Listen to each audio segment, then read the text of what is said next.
Mayroong bagong pinasabog ito si Amy Marcos mga kababayan ngayon lang. And although hindi ito ang gusto nating marinig sa kanya mga kababayan, at least kahit papano ay nagsalita siya tungkol dito. Dahil ang gusto natin talagang malaman mga kababayan na galing sa kanya kung ang kanyang kapatid ba ay adik nga ba? Yan lang. Pero iba ang pinasabog ni Amy Marcos ngayon mga kababayan at ang kanyang binanatan ay si Liza Araneta at si Tamba. Pero interesting din ito mga kababayan dahil ibig sabihin nito mga kababayan, lalong-lalo na ang kanyang sinabi na ang nagpapatakbo ng gobyerno ngayon ay hindi na Marcos kundi Araneta at Romualdez. Panoorin niyo po ha. Ang gobyerno ngayon ay hindi Marcos. Hindi ang Marcos. gobyerno ngayon ay Romualdez at Araneta. So ano pang silbi ng Pangulo niyan? Marcos ang ating hinalal Si Amy na mismo ang nagsabi mga kababayan ha. Hindi na Marcos ang gobyerno ngayon, kundi Araneta at Romualdez. Ibig sabihin nito mga kababayan, hindi na si BBM ang nagpapatakbo ng ating gobyerno. Yan ba ang sinasabi mo, Amy?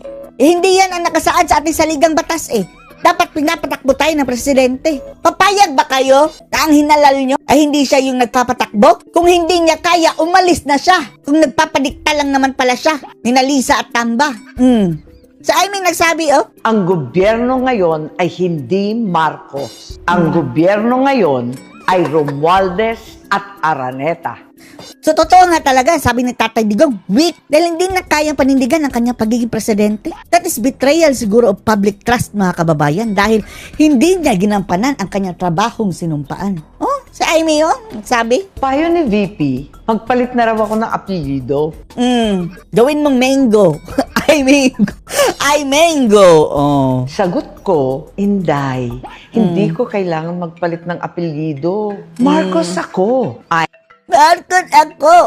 Kaya nga hindi ka iboboto dahil Marcos ka. Meron ba to? Pwede naman yung dalhin ang apelyido ng kanyang asawa. Amy. Ako ay ako. Ako ay si Amy Marcos. Kaya nga hindi ka namin At iboboto. kapag Marcos ka, hindi ka makikipag-alyansa sa mga politikong nagbintang, nagdiin. So paano yung kapatid mo? In the first place na Marcos?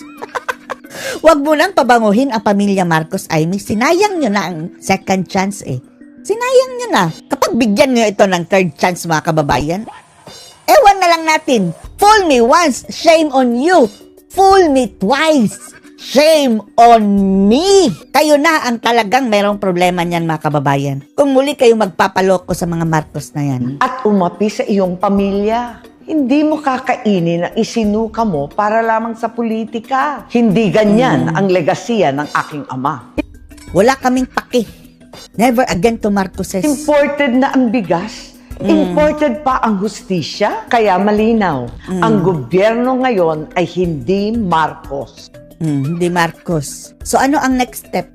Aminin mo na lang, Amy. Sagutin mo. Eto na lang. Kahit magsinungaling ka, we need your answer. Adik ba si BBM o hindi?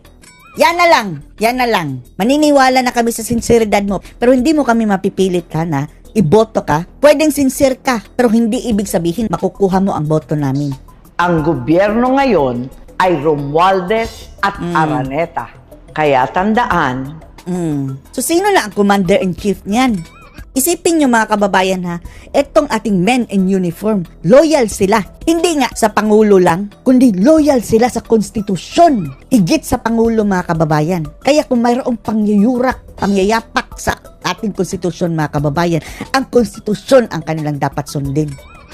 ako ay ako. I'm me. Mangga! Ay may isip, ay may salita, ay may gawa. At ay hindi namin iboboto. Unang-una, talagang may problema ang administrasyon. It's very, very clear that the approval ratings of the administration are very, very bad, no? Itong estilo nila mga kababayan, parang good cop, bad cop strategy. Parang double agent style. Keep your friends close, but keep your enemies closer. Baba dahil syempre pag mataas ang bilihin, walang masyadong trabaho, talagang walang happy, ano? At dahil sa apelyido ko, Marcos rin ako, damay-damay talaga ako. Kulay-lak na mga kababayan, wala na eh, hindi na talaga pasok sa top 12. Hindi na. Unfortunately, magkabila ang damay ko, collateral damage ako kapag nasisira yung administration. Tapos, binabanatan rin ako pag may Duterte issue. Wala ka na sa mga Duterte. Kahit pa inendorso ka ni VP Sara, no. May sarili kaming utak. Kasi sinasabing ko makakampi ako. Ang totoo, wala akong kinakampihan. Pag mali talaga, ayoko. Tapos yung ginawa ng kapatid mo, anong ginawa mong hakbang ngayon? Hindi nga kasali sa mga kinasuhan mga kababayan. Yung mga aliporex lang yan. Ganun lang yun. Manang ako eh. Manananggal. Okay. Now, Senator, midterm elections are usually the president's elections. During the time of Duterte, by command votes, Bongo became number 3. He was a virtual unknown. Wouldn't this have been the time for you, honestly, to rank high in the Senate? And my next question... Paano maghahayan? Marcos eh. Yung kanyang kapatid mga kababayan nga. Di ba sa Publicos Asia, 19%. Tapos sa Pulse Asia, 25%. At we believe mga kababayan, mas mababa pa yan ang actual talaga. is, do you believe this administration will make efforts to make sure you don't win, you don't get into the Magic 12? Ay, si Bongo, mas lalong tumaas pa eh. Kung sinasabi mo number 3 siya noon, it's very clear he's running away at number 1. Yan ang clear indication mga kababayan na ang mga tao naglilin pa rin sa mga Duterte. Number 1 si Bongo eh. Dahil naa-associate ng taong bayan si Bongo kay PRRD. In a Marcos administration. So there's clearly some level of a protest vote. And like you said, Protest vote. Kahit hindi pa protest vote. At napapansin niyo mga kababayan, yung mga kandidato ng Bagoong Pilipinas ay parang hindi masyadong dinidikit ang kanilang mga pangalan mga kababayan kay BBM. Ginamit lang nila ang mga resources mga kababayan dahil libre Bagoong Pilipinas rally. Nakisaw-saw sila doon mga kababayan. Pero hindi talaga sila masyadong proud kay BBM na mag-endorso. Tingnan niyo sa Cebu, si Abalos lang ang nagpunta siguro mga kababayan. Parang boycott ang mga iba. Yung kasama yung wakwak daw doon mga kababayan na taga Cebu. Iwan na natin sino yun. Si Abalos lang ang nagpunta daw.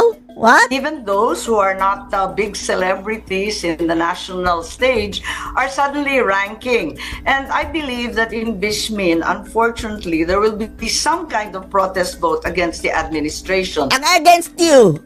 Ang against you dahil Marcos ka. Whether I'm included or not, we will have to see. But I'm certainly not doing what I'm doing for politics. In fact, like you said very clearly, I'm not doing very well. Bakit sumisinghot ka rin ng hangin habang nagsasalita? Pareho kayo ni BBM. But I think things are becoming clearer and clearer to our population at naintindihan na nila kung ano ang nangyayari at anong ginagawa. So, andyan, tignan natin kung anong mangyayari. Kung may plot, ika nga, may conspiracy, marami akong napabalitaan na there have been many people approaching us allegedly from the election office, allegedly from the operators, saying, in fact, some local government officials, saying that the palace has requested or perhaps stated that we shouldn't win. And those are Senator Camille Villar, myself, and Congressman Marcoleta. Wow! Ni-request daw ng palasyo mga kababayan na dapat hindi manalo si Marcoleta, si Villar at si Mangga. Mabigat na akusasyon yan, Amy. Ibig bang sabihin yan, mayroon control ang palasyo Malacanang? Mayroon bang dayaan dyan? Ilang beses ko na yan naririnig, hindi ko na masyadong pinapansin. Ang akin na lamang, magtrabaho na lamang tayo, mahirap nang maging praning. Praning? Anong pinagsasabi mong trabaho? Nangangampanya ka nga dyan. Praning na ako sa dami ng pangyayari. Kaya mas maigi, tumutok na lang, trabaho na lang, kayod na lang, kung house Trabaho o kampanya? Dahil ang trabaho mo, Senador Amy, ha?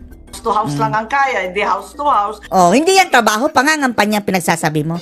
Ano ba tong Kung tao? market tour, Wag na. Anong masasabi niyo dito mga kababayan? Na hindi pa rin yan nilalaglag ang kanyang kapatid pero somehow parang sinabi niyang inutil inutil na ang kapatid niya dahil ang nagpapatakbo na ng ating bansa is Romualdez at Araneta. Anong masasabi niyo dito? Post your comments below.